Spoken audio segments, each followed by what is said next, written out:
తిరుమలలో వెంకటేశ్వర స్వామి 7 కొండలపై కొలువై ఉన్నాడని అందరికీ తెలిసిందే.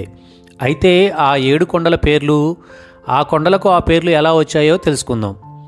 త్రేతాయుగంలో అంజనాదేవి పుత్ర సంతానం కోసం ఆకాశగంగ సమీపంలో తపస్సు చేసి హనుమంతుడిని కుమారుడిగా పొందింది.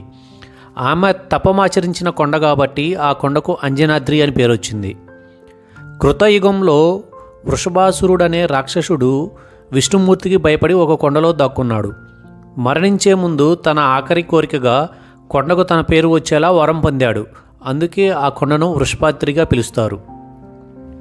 నీలాదేవి అనే భక్తురాలు కొండపైన శ్రీవారికి తలనీలాలు సమర్పించింది. అందుకే ఈ కొండను ఆమె పేరుతో నీలాద్రిగా పిలుస్తారు.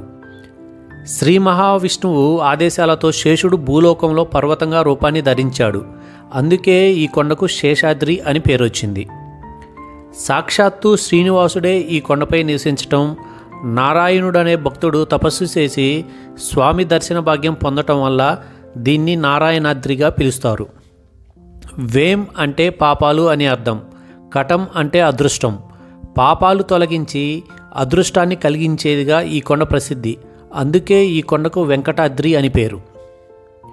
విష్ణుమూర్తి భూలోకానికి వస్తున్నాడని తెలిసి గరుత్మంతుడు కొండగా మారిపోయాడట. అందుకే ఈ కొండని గరుడాద్రి, గరుడాచలం అని పిలుస్తారు. ఓం నమో వెంకటేశాయ. ఈ వీడియో మీకు నచ్చినట్లయితే లైక్ చేయండి. అలాగే మరిన్ని మంచి విశేషాల కోసం ఛానల్ని సబ్స్క్రైబ్ చేసుకోండి.